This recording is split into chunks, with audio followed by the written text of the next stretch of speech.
inscrições para o Enem, o Exame Nacional do Ensino Médio, encerraram neste mês de junho, e quando a gente fala de Enem, a gente fala de um pacote aí de preocupações, né? Futuro, trabalho, carreira, família e, claro, saúde mental, que é o foco do episódio de hoje. Então, nada de dicas de estudo, aqui não vai ser o lugar hoje. No Bem na Pauta, a gente vai falar sobre como sobreviver ao Enem 2024 sem comprometer a sua saúde mental. Então, antes de mais nada, se você não me conhece, prazer, eu sou Luísa Mainardes, repórter multimídia aqui do Bem Paraná. E quem opera pra gente hoje é o Evandro Soares e quem coordena o estúdio é a Josiane Hitz. Lembrando, nas plataformas, a gente tá no YouTube, no Amazon Music, no Google Podcasts e também no Spotify.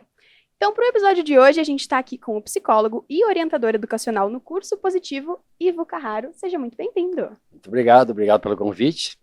Vamos ver que podemos falar sobre Enem e saúde mental. Perfeito. Ivo, há quanto tempo que você trabalha na área educacional? Você costuma ver essa preocupação muito forte em torno do Enem, né, nesses anos todos que você está trabalhando?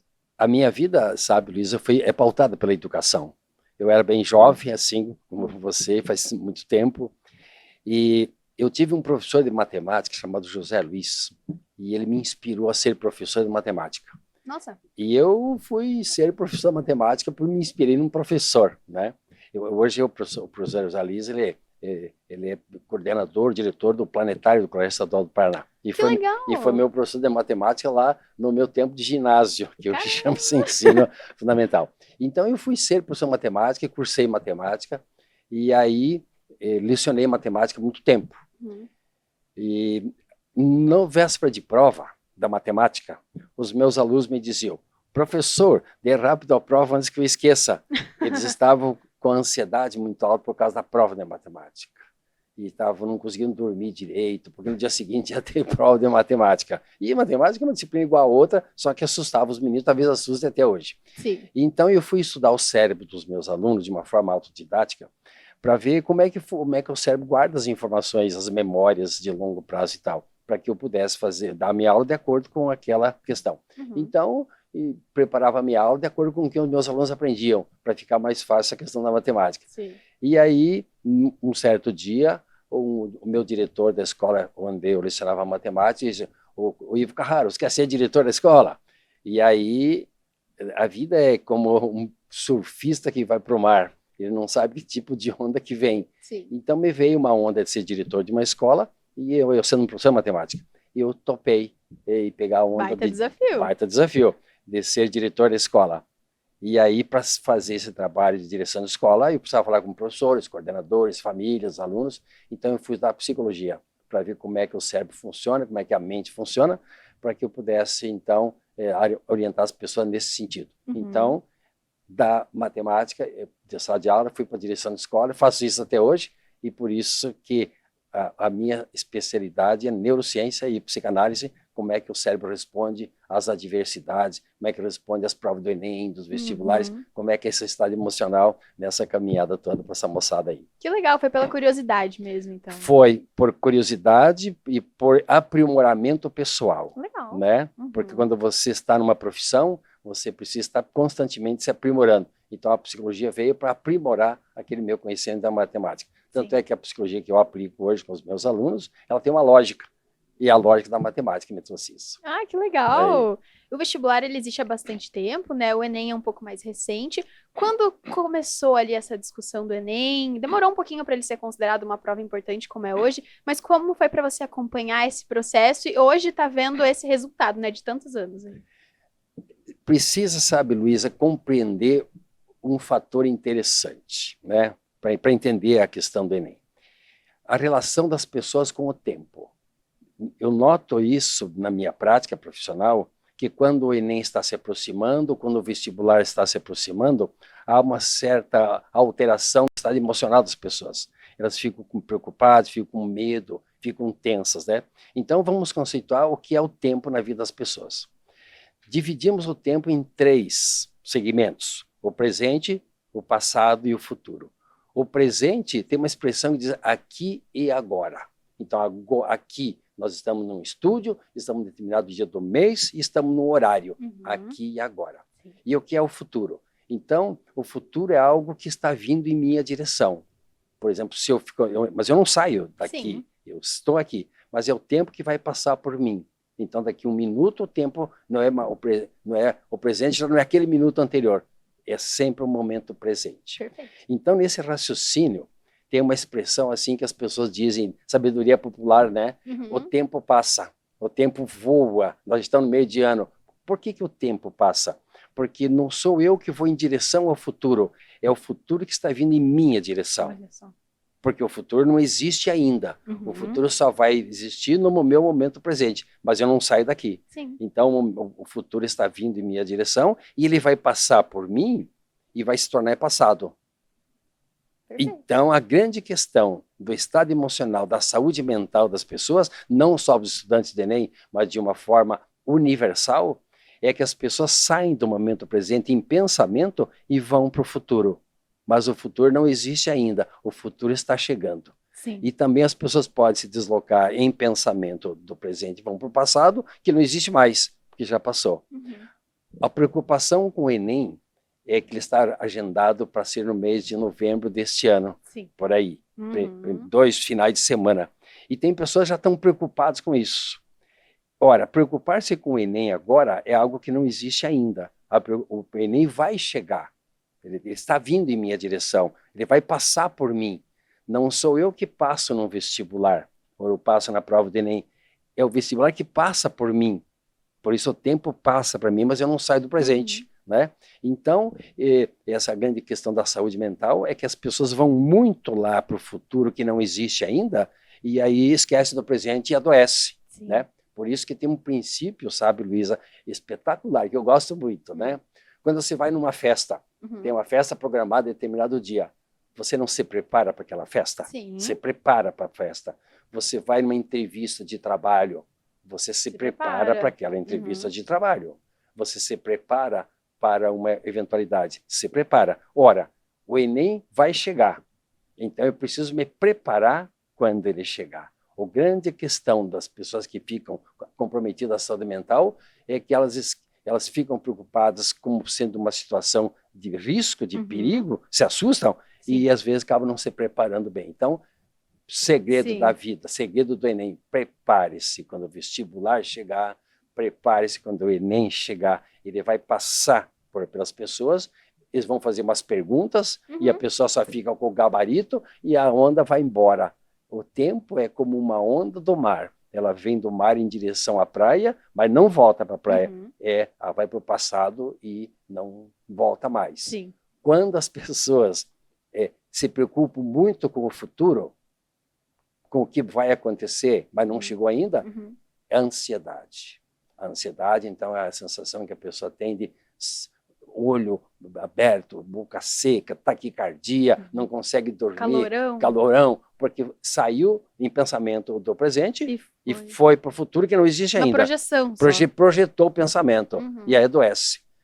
Isso chama-se ansiedade. Excesso de futuro é ansiedade, medo, estresse. Perfeito. A ansiedade pensa muito passado, se preocupar muito com a onda que já passou, muito passado, chama-se depressão. Então, a depressão é o excesso de passado. É a onda que passou e levou a pessoa para o passado e tem que trazer de lá, por isso as terapias. Então, depressão, excesso de passado e ansiedade, excesso de futuro. Viva o momento presente, porque o tempo vai passar por você. Ótima analogia. E não demora a chegar. Ele está vindo minuto por minuto. Sim, e também o Enem é um evento que é muito pontuado desde cedo, né? Então, se você está na escola, a partir ali do fundamental, talvez, já vão falando, você já vai vendo outras pessoas ao seu redor ali. Então, também tem isso, né? Você é constantemente lembrado que vai passar por você. Só que esse lembrado, as pessoas assustam. Estude, tome cuidado, o Enem está chegando, o vestibular está chegando. Projetam é difícil. Projetam as questões de medo. Essa projeção de medo faz com que as pessoas então adoeçam. Então a sociedade onde as pessoas vivem é essa cobrança. E aí as pessoas esquecem de se preparar. Como você vai se preparar para uma festa? Então, preparar-se para uma prova do Enem ou preparar-se para uma prova de vestibular dá segurança. Menos sofrimento. Menos sofrimento. Não há necessidade de sofrer, porque o futuro não existe ainda. Sim. E o passado não existe mais. Ora, vamos viver o presente e me preparar no presente, mesmo que eu trabalhe num curso chamado Curso Positivo Preparatório para o Vestibular. Preparatório. As pessoas se preparam para quando o vestibular chegar. Sim. Bacana, bacana. E o Enem, ele também pega o adolescente num momento bem crucial da vida, né? Que é essa transição para a vida adulta. Isso interfere mais ainda, traz ainda mais um elemento para esse momento tão importante? Muito grande, Luísa, muito grande. Eu vou fazer a matemática me ajuda a pensar Claro. de uma forma lógica, né? Aham. Eu vou fazer um raciocínio lógico para compreender isso, né? Quando uma criança nasce, né, nascimento biológico, é o primeiro acontecimento da vida de uma pessoa, nascimento biológico. Aos 2 anos de idade, a criança anda e fala. Um dia me perguntaram, ô Carraro, qual é a idade ideal para colocar uma criança na escola? Eu digo, ideal é 2 anos, porque com 2 anos a criança anda e fala. Começa a se comunicar. Começa a se comunicar, aprendeu a falar por ter escutado a mãe. Então, o primeiro nascimento é biológico e o segundo nascimento aos 2 anos de idade.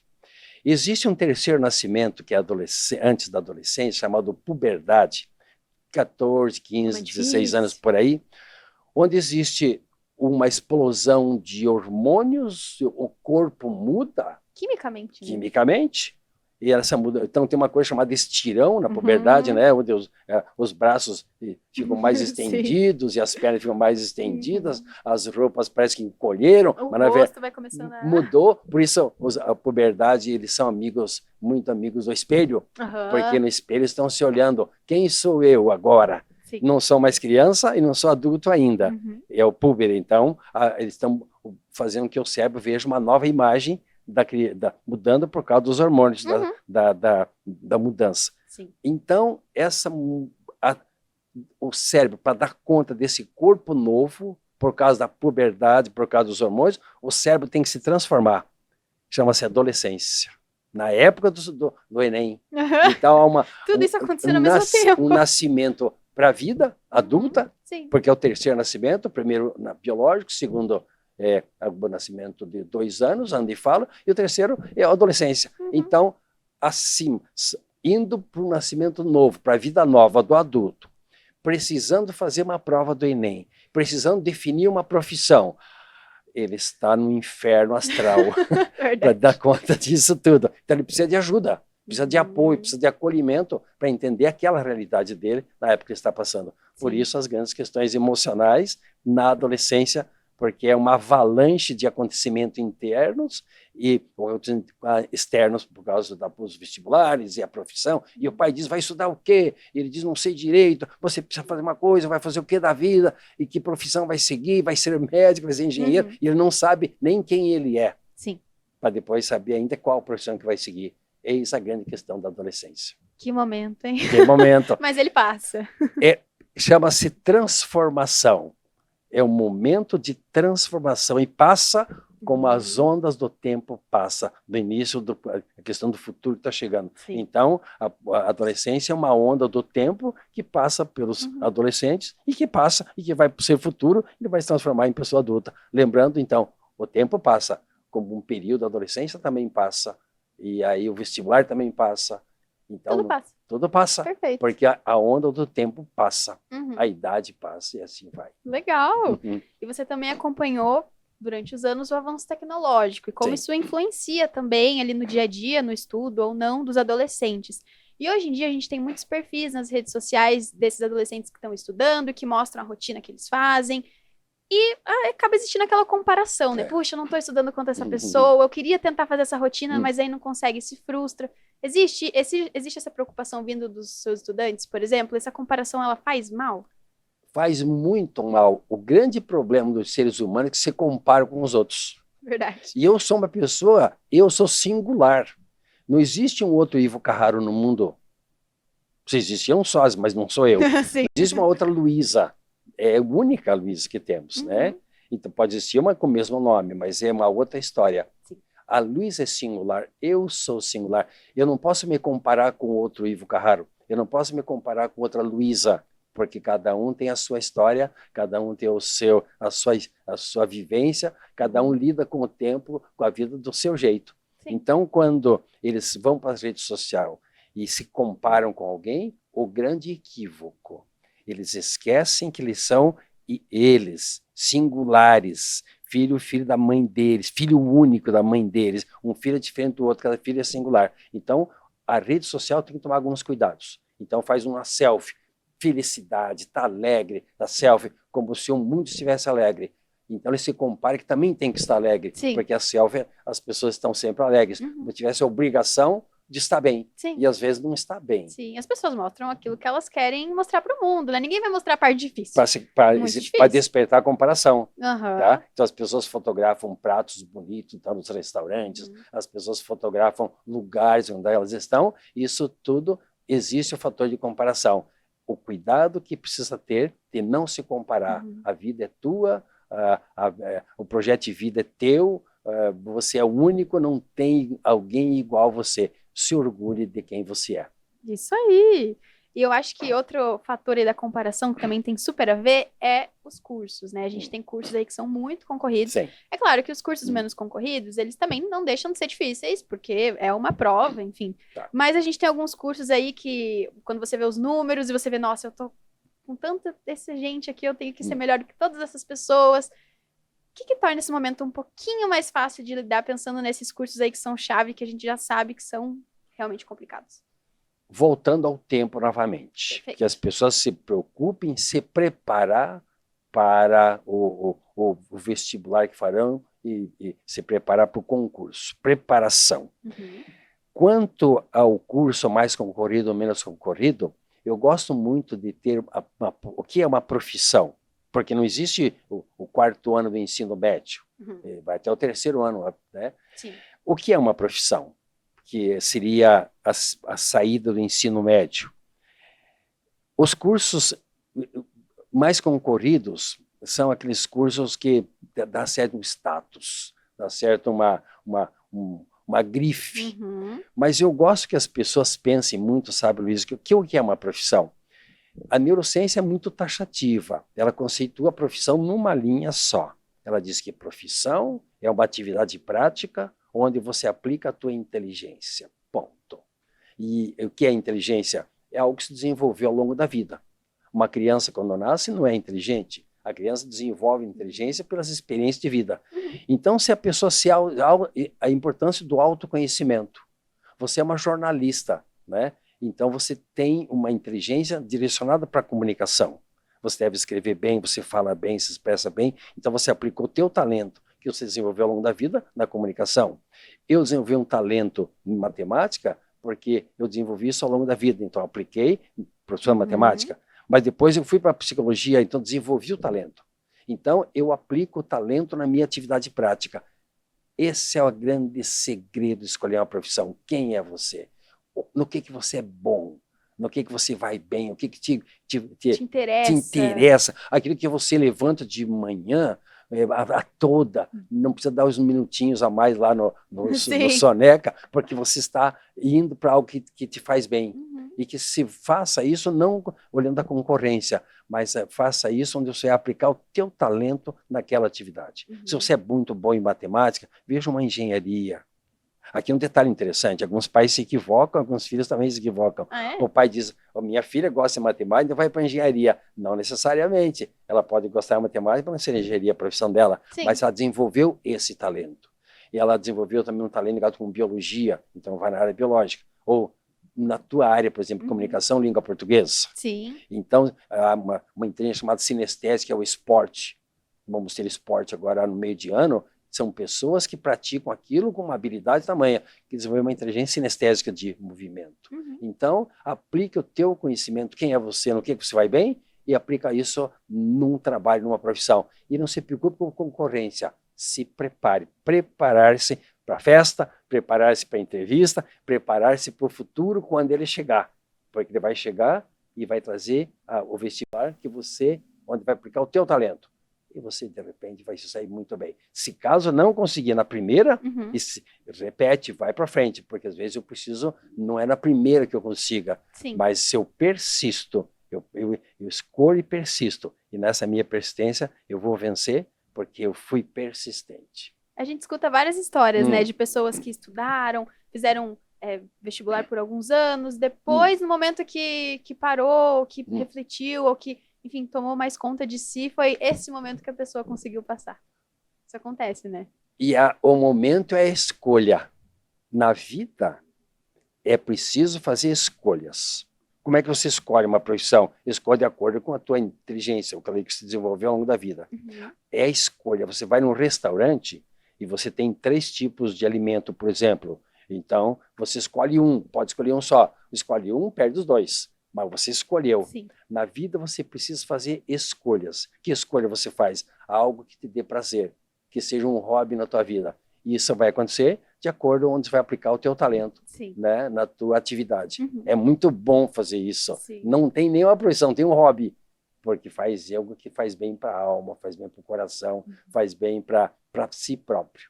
Sim. Vai ter uma saúde mental equilibrada, porque pratica a inteligência numa atividade. Uhum. Eu estava comentando aqui antes da gente gravar, né, que eu coloquei lá no Twitter Enem para ver o que as pessoas estavam falando. E tinham muitos memes, muitos adolescentes assim, estou em desespero, não sei o que fazer, é uma loucura. E eu queria perguntar, quando ou como a gente consegue perceber, por exemplo, que esse medo, essa preocupação está mais do que o normal? Quando que você costuma orientar os seus adolescentes? Olha, talvez isso aqui esteja um pouquinho mais do que seja o comum, enfim. Tá. Mais que o normal, né? Uhum.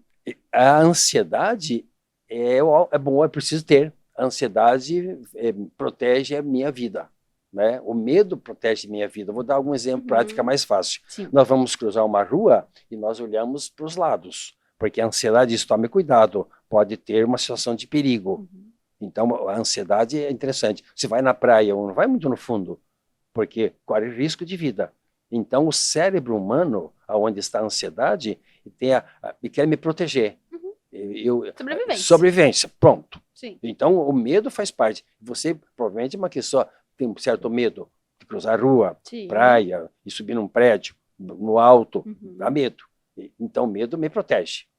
Quando o medo é excessivo por causa de uma situação de perigo, as pessoas interpretam o Enem, ou vestibular, como sendo uma situação de perigo.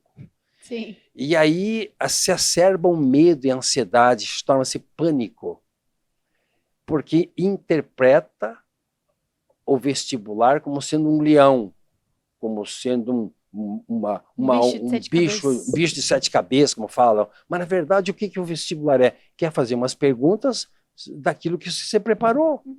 O Enem vai fazer umas perguntas daquilo que se preparou. Não é um bicho de 7 cabeças, não é um leão que está debaixo da cama e te ameaçando. Então, as pessoas desenvolvem no cérebro um circuito do medo, porque medo que interpretam o vestibular, o Enem, como uma situação de perigo, exacerbado. Sim. É interpretação de algo que vai prejudicar, que vai devorar a pessoa. Mas não é um leão.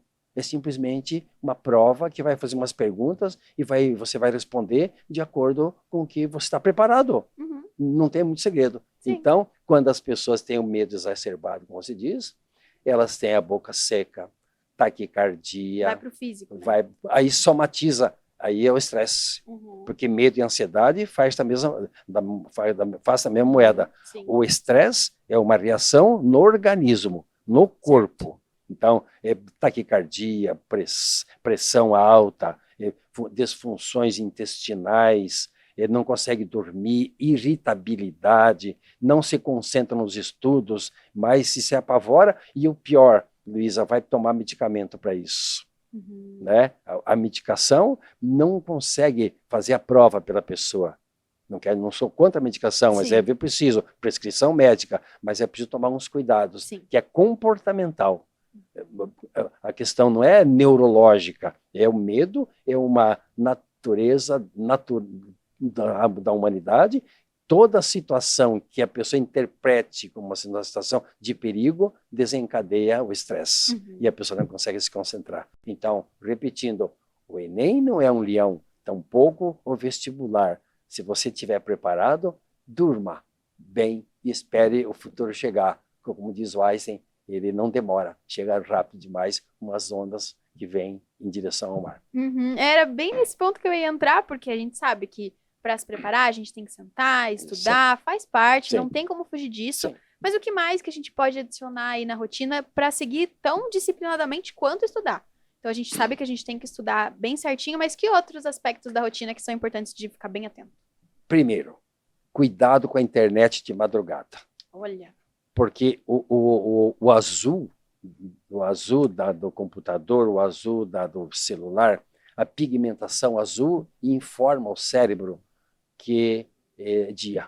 Uhum. E aí a pessoa vai madrugada dentro sem sono. Vai trocando. Ele vai trocando. Então, dormir bem, né? Esse cuidado de dormir bem. Por que dormir bem? Porque quando ele estuda um conteúdo durante o dia, ele fica numa parte do cérebro, são memórias de curto e médio prazo. Sim. Essas memórias precisam ser transferidas para as memórias de longo prazo. Aquilo que o vestibular vai pedir, ou que o Enem vai pedir. Uhum. Enquanto a pessoa dorme, o cérebro transfere. Se a pessoa não dorme, não absorve. Perde o conteúdo. Aí não adianta nada. Não adianta nada, porque não dormiu. Não fez o processo completo. Durma bem. Tenha um método de estudo. Estude de cada 2 horas, 1h30, descanse 15 minutos para o cérebro dar uma relaxada. Já dá uma respirada, é importante isso. Alimentação, não precisa, regime nessa época é complicado, né? Complicado. Que ele tenha, além disso, um método de estudo, se alimente bem, durma bem, pratique um esporte. Não a academia para pegar musculação, um esporte aeróbico, coletivo, porque a prova do Enem ou a prova do vestibular, mais ou menos 5 horas de prova. Cansativo. E cansativo. Se ele não tiver preparo físico, em 2 horas de prova, ele já não se aguenta mais. Olha só. E aí, então, ele tem que ter preparo físico, porque é uma prova. E em se preparar para uma prova, tem que ter preparado fisicamente também. Então, ele que faça um método de estudo que tenha um tempo para que ele possa ter uma atividade física. E não esquece dos amigos. Final de semana é preciso ter amizades, é preciso ir no shopping, é preciso descansar para o cérebro tomar fôlego, para se preparar para a maratona do estudo dia seguinte. Não é só estudar, não é ficar a madrugada estudando, não. É mesclar a vida, ter os amigos, escutar a música que gosta, ir no shopping se for preciso, que possa mesclar a vida com coisas práticas. Levar o cérebro passear. Leva o cérebro passear num lugar bonito, lugar que faça bem. Isso, você não imagina o efeito benéfico que isso traz para as pessoas enquanto estão se preparando para o vestibular que vai chegar. Sim. O Enem vai chegar, está chegando minuto a minuto. Então, quando eu chegar, eu estou preparado. E eu digo para o Enem, eu digo para o vestibular propriamente dito, o que você precisa saber? Eu tenho isso na ponta da língua. Essa ponta da língua que vai buscar na memória de longo prazo e dar a resposta que precisa. Isso vai passar essa onda, fica o gabarito, a torcida que o gabarito seja bem, que a pessoa seja bem colocada no equilíbrio, vestibular. então, né? Sempre de tudo. Não uma coisa só. Não só estudar, não só se divertir. Equilíbrio. Você falou bem. Para que o cérebro possa ele se sentir bem estudando. Porque estudar exige muita energia psíquica. Certo. Estudar exige muita energia psíquica, né? E nessa energia psíquica a pessoa tem que estar preparada para direcionar essa energia. Então, quando não tem energia, acaba tendo comprometimento. Guarde energia para estudar. E tem algo que vale falar para os pais? Porque a gente está falando agora para os adolescentes, né? Mas a gente sabe que os pais eles fazem um papel importante ali. Sim. Sejam os pais ou os responsáveis, enfim, as pessoas que estão ali no dia a dia acompanhando e torcendo também, né? Um dia me perguntaram sobre o que uma mãe devia dizer para o filho que ia prestar o Enem ou o vestibular no dia seguinte. E eu disse, abraço. Um abraço de mãe e um abraço de pai vale mais que 1000 palavras. Poderoso. Abrace, não precisa falar, né? Abraço. Até pode dizer a hora que está saindo para a prova. Não esquece a blusa, que pode fazer frio. A caneta. Né? A caneta, esqueça o material. O RG, leve a documentação. Mas abraço de mãe e de pai. O dia que uma mãe e um pai disser para o filho, você tem que passar, você não fique nervoso, vai ficar. Você tem que ir bem, porque esse ano é o último ano, o ano que vem você vai trabalhar, é uma desgraça para o filho, ameaça. Essa projeção do futuro de novo. Você vai fazer o curso que eu quero, muitos pais querem que os filhos tenham fazer o vestibular que eles querem, né? Mas a vida é dos filhos, e cada um tem o seu projeto de vida. Então, se um pai abraçar um filho, uma filha, e se a mãe der um colo para o filho, uma filha, é o que precisa. Não precisa muito discurso, não precisa muita palavra. A palavra da mãe foi importante do 0 a 2 anos para que ele pudesse aprender. E a palavra da mãe para dar segurança para o filho. Escrever sobre mães daria tratados, mas uma palavrinha, segurança. E o pai é a proteção do filho contra os perigos. O abraço de pai protege e colo de mãe passa segurança. Perfeito, perfeito. E um momento que a gente nem sempre se prepara é o momento do resultado e a possibilidade do não. O que você diria assim para um adolescente que recebeu um não na primeira tentativa ou na segunda? Existe sempre a chance de tentar de novo. Então, o que você costuma dizer para essas pessoas que às vezes, né, ficam um pouquinho frustradas por terem se preparado e não terem alcançado? Falou muito bem. Se prepararam, mas não alcançaram. Significa que não estava bem preparado. Então precisa aprimorar mais um pouquinho, para que no ano seguinte, então, possa estar bem preparado. Não importa, como você falou anteriormente, o número de concorrentes, curso mais ou menos concorrente, esteja preparado. Se caso não vencer na primeira vez, porque não estava bem preparado, então recomece tudo para estar bem preparado. Essa é a primeira questão, esteja bem preparado. Se não der, é porque precisa se preparar mais. Dá uma olhadinha o que faltou, ter, o que faltou, detalhes, né? E compreender também que a vida é feita de desafios.